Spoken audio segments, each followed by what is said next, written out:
Le diable veut couper ce direct, mais je vais parler. Je vais parler. Je vais parler. Même s'il combat ça, comment je vais parler. Parce qu'il faut que nous recommencions encore à parler de la vérité de l'évangile. Parce que les gens sont trompés.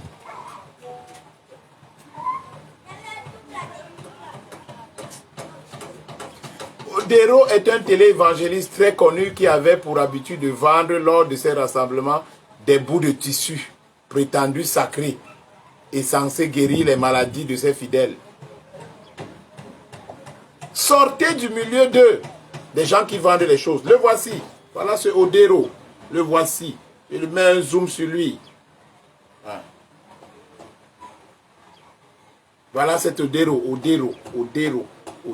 pasteur Odero. Le voici. Avec la Bible à la main. De qui se moque-t-on? Voilà l'homme. Voilà l'homme qui a fait tuer 98 personnes. Presque 100. Dans une forêt. La police n'a pas donné plus de précisions sur ce qu'il est reproché. Elle ne fait qu'aucun lien direct non plus entre cette affaire de scandale de secte de Chakaola. Mais après la découverte de 98 corps dans cette forêt au cours du dernier jour, les critiques pleuvent sur les autorités kenyanes. Le responsable de cette autre secte était en effet connu de la police, Mackenzie, et avait plusieurs fois été arrêté et relâché. Face à l'émoi suscité par le drame, le président William Ruto avait annoncé des mesures contre les pasteurs autoproclamés qui veulent utiliser la religion pour promouvoir des idéologies louches et inacceptables. Voilà les gens qui combattent l'évangile. Voilà les gens qui combattent l'évangile.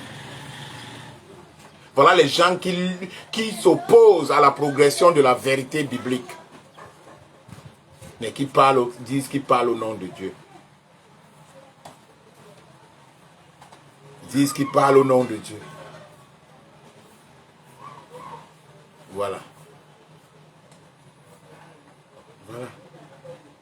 Nous voyons aujourd'hui, en Afrique australe, nous voyons des pasteurs comme ça. Il y a un grand menteur du nom de Boshiri qui un jour a simulé un faux montage montrant qu'il marche sur les airs et des hologrammes des anges qu'il fait sortir dans son église au niveau de l'Afrique du Sud. Sans compter ce faux miracle, cette fausse résurrection qui s'est passée dans l'Afrique du Sud, que tout le monde a vu, qui jusqu'à aujourd'hui, les païens s'en moquent même, se moquent. Est-ce que Jésus voulait les caméras pour présenter un miracle ou une résurrection? Jésus n'avait pas besoin de ça. Jésus, même lorsqu'il guérissait les malades, il les disait, n'allez pas dire que vous avez été guéri. Mais aujourd'hui, les gens au nom des guérisons se font des dieux, ils amassent des foules pour les tromper. Mais la vérité finit toujours par triompher. Aujourd'hui, ils sont aux arrêts. Tout ce qu'ils ont fait là, ils vont payer ça de leur vie. Non seulement ici, mais aussi directement vers le tribunal de Dieu, qui est l'enfer. Mes frères, nous ne pouvons ne pas parler. Aujourd'hui, les gens préfèrent acheter des livres de la Rose-Croix, les livres de la franc-maçonnerie, parce qu'ils cherchent les gains. Parce qu'ils pensent qu'il y a des ouvertures à l'intérieur qui les permettent d'avoir des positions. Aujourd'hui, ils sont là, ils veulent des positions, des citations philosophiques. C'est ce que les gens cherchent. Mais chercher la vérité biblique, ils ne la cherchent pas. Après, ils vont dire, nous ne savons plus sur quel saint se vouer aujourd'hui. Nous ne connaissons pas. J'étais en train de regarder une télévision nationale ce matin, des journalistes qui disent, qui posent la question à un autre journaliste, faut-il aller? Où faut-il aller à l'église? Quelle église devons-nous aller? Achetez les Bibles. La Bible va t'orienter. Quel est le pasteur sur qui tu peux te confier ta vie? Parce que la Bible est le baromètre même des pasteurs qui ont été choisis par Dieu. Ce n'est pas parce que quelqu'un a fait l'école de théologie où il est allé à Djungolo, je ne sais pas où, ou à Bibia, ou qui, parce qu'il allait à Rome, il est sorti prêtre, qu'il est serviteur de Dieu. C'est faux. Ça, ce sont que des services de travail. Ce n'est qu'un travail dans lequel, parce que quelqu'un n'a plus une possibilité, il dit, bon voilà, je peux m'être pasteur et j'aurai mon salaire. Les vrais serviteurs de Dieu n'ont pas de salaire. Ils ont reçu une vocation divine. Et sa vocation divine ne se cache pas, parce que la lumière ne se cache pas. Dieu ne cache pas. Les Jérémies ne sont pas sortis dans une école pour servir. Des Sauls de Tarse, oui, ils ont fait l'école de Gamaliel, mais le choix était fait par Jésus-Christ lui-même, puisqu'au milieu des apôtres, on ne le reconnaissait pas. Mais le simple fait que son témoignage montrait qu'il a été choisi par Dieu. Lisez vos Bibles. 98 morts. Le pasteur Odero Ezekiel au Kenya. La vérité de l'évangile. Pourquoi vous ne lisez pas vos Bibles? Pour savoir sur quel saint se vouer. Quel est le pasteur à qui nous devons donner, nous devons faire confiance. C'est comme ça que vous êtes ballottés de tout. Les gens ne savent même plus où élever leur prière. Parce qu'aujourd'hui, Jésus a dit que l'ivraie et le blé vont croître ensemble. Le vrai et le faux sont identiques. Si on met l'ivraie ici, on met le blé ici, vous ne pouvez pas reconnaître la différence comme mes deux mains. Mais il y a une chose qui discerne le vrai et le faux, c'est la parole de Dieu. C'est la Bible qui est le baromètre sur qui nous devons fonder notre foi et regarder si nous pouvons se confier à tel ou tel pasteur, lui dire, voilà, mon père, moi je vois que selon la parole de Dieu, tu sais vraiment Dieu, je peux te faire confiance. Parce qu'aujourd'hui, c'est des invitations, c'est des campagnes en pleine télévision. Venez, notre église est comme ça, nous faisons comme ça. Et dès que vous arrivez là-bas, vous êtes déjà au piège. Comment quelqu'un peut manipuler 40 000 personnes jusqu'à tuer 100 personnes presque? Jusqu'à tuer une centaine de personnes.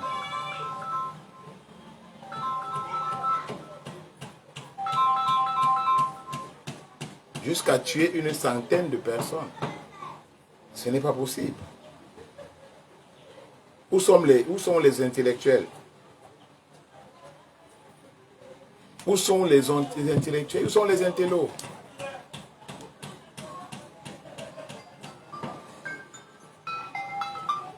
Où sont les intellos? Pourquoi ne peuvent-ils pas discerner le vrai et le faux?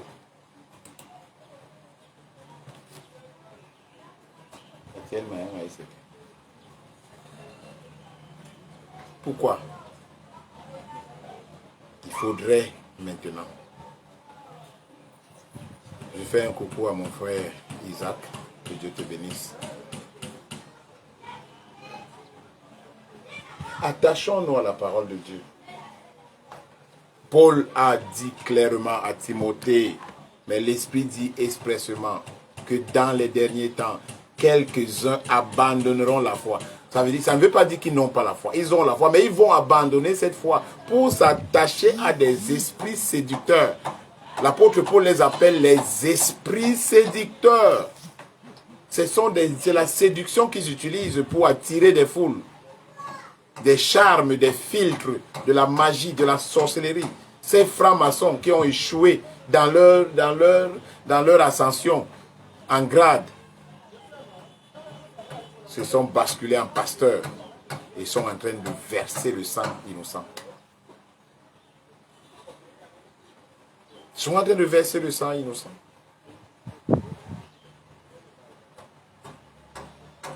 Ils s'attachent à des doctrines de démons. Depuis quand Jésus a vendu un tissu pour guérir quelqu'un. Depuis quand Jésus a vendu un morceau de bois, du caoutchouc, Les bracelets se vendent, des chaînes se vendent. C'est le commerce à l'église. Jésus imposait les mains aux malades et les malades étaient guéris.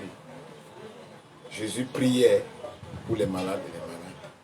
Aujourd'hui, on vend les huiles, on vend de l'eau, on vend de la terre, on vend des feuilles, on vend tout, tout.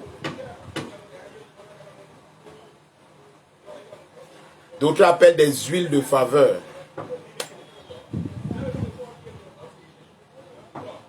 Mais laissez le peuple de Dieu tranquille. Odero a assassiné 98 personnes avec son acolyte Madezi au Kenya. Combien tuent ici? Au Cameroun, il y a des pasteurs qui font des sacrifices humains, qui tuent le peuple de Dieu.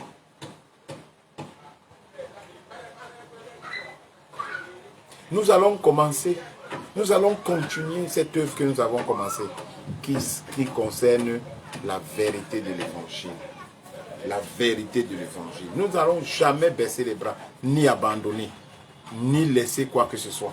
Nous serons en train de faire ça. Un instant.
Ok,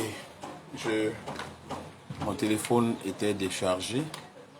Je dois le reploguer afin de pouvoir continuer ce direct. Nous allons le reloguer.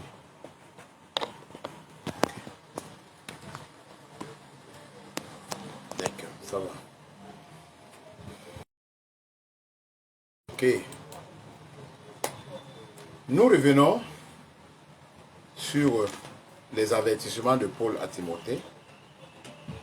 Paul a parlé à Timothée en lui disant de faire attention à l'avenir, parce que dans la suite des temps, les gens abandonneront la sainte doctrine pour s'attacher à des doctrines des démons, à des esprits séducteurs. À des esprits séducteurs. Nous prenons toujours dans le livre de Timothée, le 2 Timothée. C'est des livres qui ne sont pas prêchés par ces pasteurs, parce que ça les touche directement. Ils ne touchent pas à ce côté. Ils ne touchent pas. Voilà. 2 Timothée, chapitre 3. La corruption dans l'église, la corruption morale. Sachez que dans les derniers jours, il y aura des temps difficiles. Ça, c'est vrai. Car les hommes seront égoïstes, amis de l'argent, fanfarons, hautains, blasphémateurs, rebelles à leurs parents, ingrats, irréligieux, insensibles, déloyaux, calomniateurs, intempérants, cruels, ennemis des gens de bien, traîtres, emportés, enflés d'orgueil, aimant le plaisir plus que Dieu. C'est-à-dire que leur vie, c'est le plaisir, c'est la perversité. C'est ça, la perversité. Aimant le plaisir plus que Dieu. Et la Bible nous avertit sur ce qu'ils seront. Il nous dit, il en est parmi eux qui s'introduisent dans les maisons et qui captivent les faibles femmes chargées de péché, agitées par des passions de toute espèce, réussir à tout prix. Après, apprenant toujours à ne pouvant jamais arriver à la connaissance de la vérité, de même que Janès et Jambres s'opposèrent à Moïse, de même ces hommes s'opposent à la vérité, étant corrompus d'entendement, réprouvés en ce qui concerne la foi, mais ils ne feront pas de plus grands progrès, car leur folie sera manifeste pour tous, comme le fut celle de ces hommes-là. Janès et Jambres ont été exposés. C'est comme ça que ces gens aujourd'hui sont aussi exposés. Voilà ces deux pasteurs qu'on a arrêtés au Kenya, qui sont exposés. Qui sont exposés. Parce qu'ils font des choses tellement abominables que l'odeur se sent à des kilomètres et ça ne se cache même plus. Ça ne peut pas se cacher. Parce que les choses spirituelles ne peuvent pas être comprises par la chair. Non. Mais si déjà la chair peut intervenir dans les choses spirituelles, ça veut dire que ces gens-là ont été, vraiment, ils sont allés loin. Et voilà le résultat de ce pseudo-pasteur. Parce que quand les gens, surtout qu'aujourd'hui on en a rendu le nom de pasteur comme un titre, pardon, comme une gloire, comme une veste qu'on porte. Le pasteur, ce n'est pas celui qui met le col blanc. Le pasteur, c'est celui qu'on reconnaît dans le cœur, ses œuvres, les œuvres d'amour. Les qualités d'abord d'un pasteur. Revenons même encore sur... Parce que c'est Timothée qui nous... C'est Paul qui nous éclaire même sur ce que c'est qu'un pasteur. Revenons. Revenons sur 1 Timothée 3.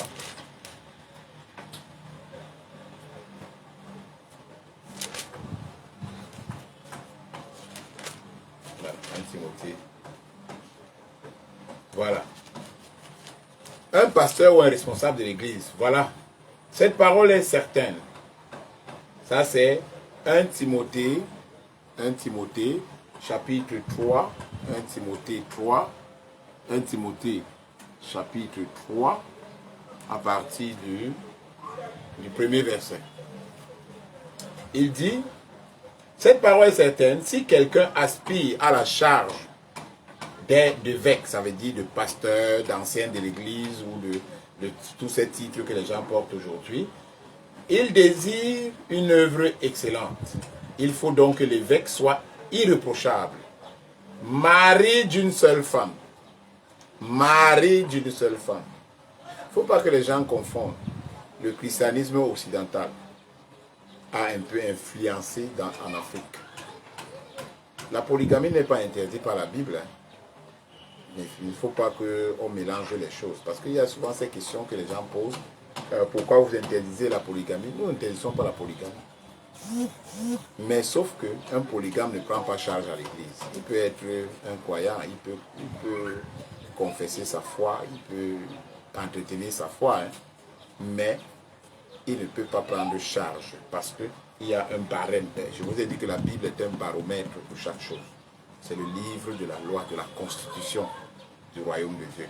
Dans le royaume de Dieu, un pasteur doit d'abord être irréprochable, mari d'une seule femme, sobre, modéré, réglé dans sa conduite. Il ne fait pas n'importe quoi, il ne sort pas n'importe quoi de sa bouche, il ne dit pas n'importe quoi.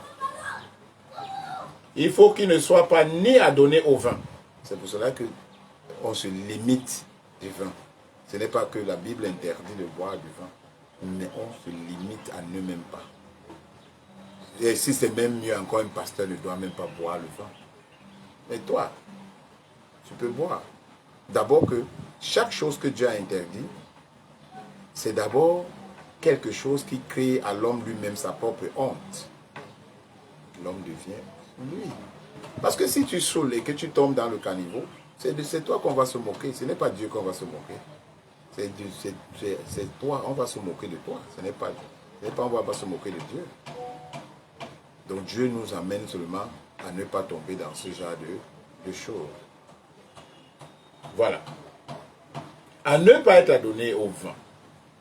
Qu'il dirige bien sa propre maison. Qu'il soit ni violent, indulgent, pacifique, désintéressé. Un pasteur n'est pas envieux. Il ne peut pas envier la chose des gens. Le pasteur n'est pas là que, comme l'autre a construit une maison en étage, moi je dois aussi faire une maison en étage.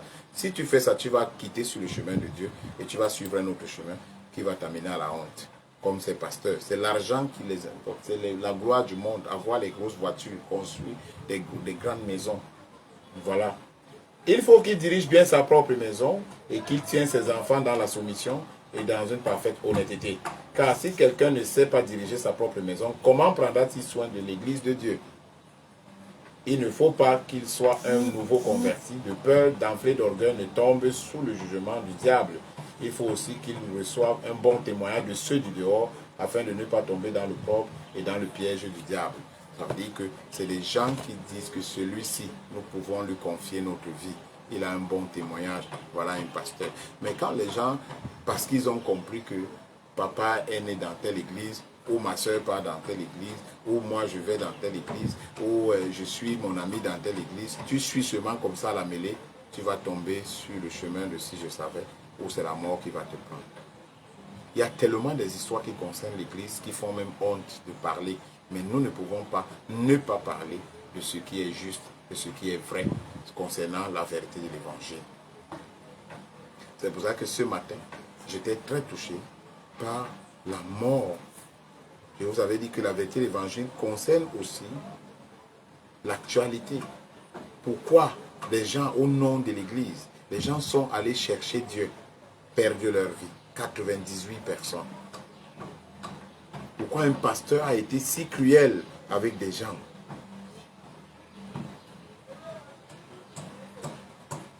Pourquoi a été si cruel pour tuer des vies? Pourquoi tant de choses? Pourquoi tant de morts? Dieu est-il Dieu des morts? Je sais que Jésus est venu donner la vie. Mais qu'est-ce qui se passe pour qu'on puisse perdre des personnes? Aujourd'hui, c'est l'église qui est mal vue. Si les pasteurs pouvaient savoir que c'est à notre honte.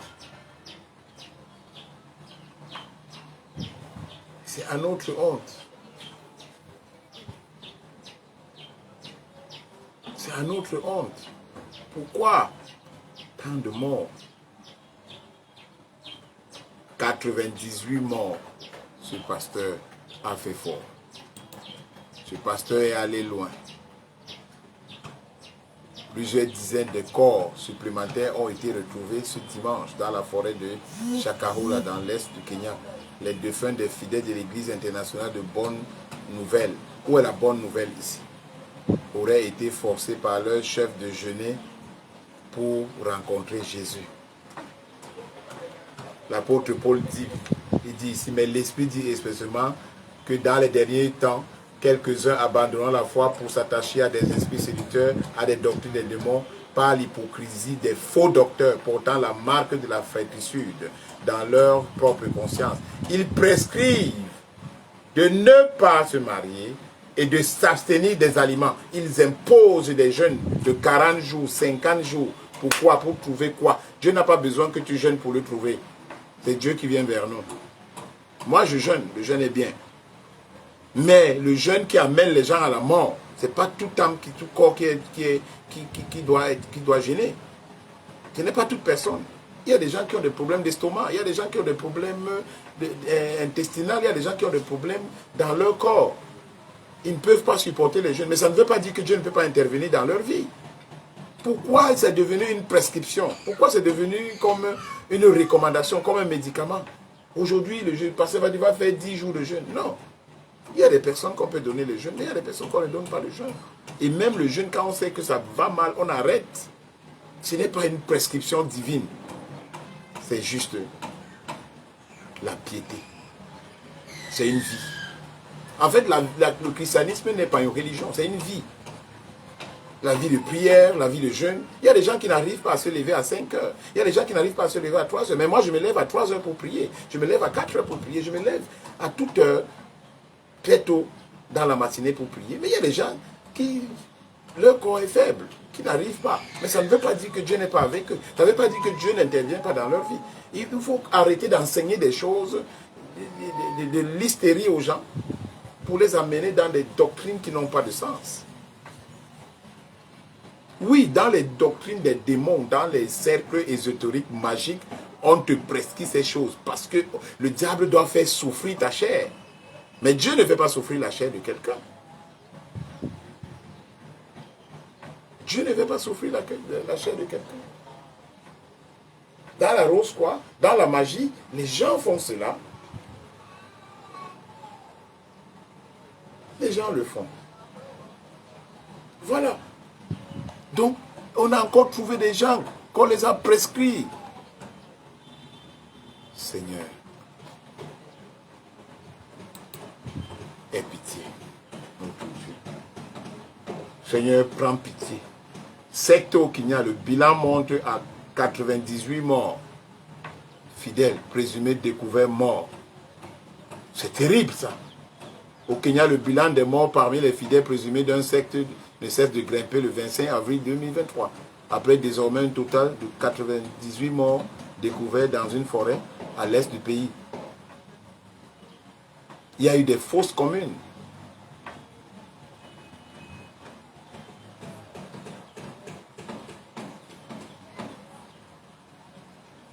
Ça, c'est un génocide. Ce dernier s'en est pris au leader de l'Église internationale de Bonne Nouvelle, Paul Mackenzie. Le gouvernement du Kenya fera tout son possible pour que Mackenzie reçoive la peine la plus lourde possible. Nous nous attendons à ce qu'il reste en prison jusqu'à la fin de sa vie. J'encourage le procureur de montrer un dossier contre lui au pénal pour le terrorisme, à partir de tout ce que nous avons trouvé sur cette scène de crime, au-delà du terrorisme. Je suis intimement convaincu qu'un dossier peut être constitué pour accuser M. Mackenzie et tous ses collaborateurs, y compris ceux qu'ils ont aidés à creuser des tombes et à disposer des corps des gens qui ont été assassinés. Il est possible que les accusés d'un crime de génocide et vertu de loi internationale, les lois du Kenya. Il a ajouté dans une déclaration aux médias, Paul Mackenzie s'est rendu à la police et est en détention avec 6 de ses fidèles. Voilà. On parle ici d'un pasteur. On parle ici d'un sauveur de vie.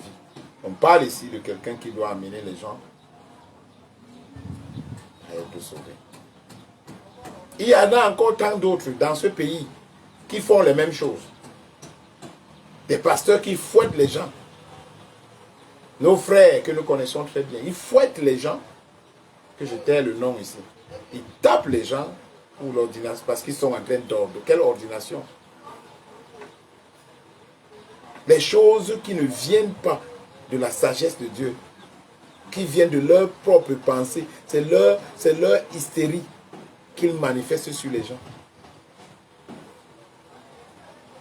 Que Dieu nous préserve.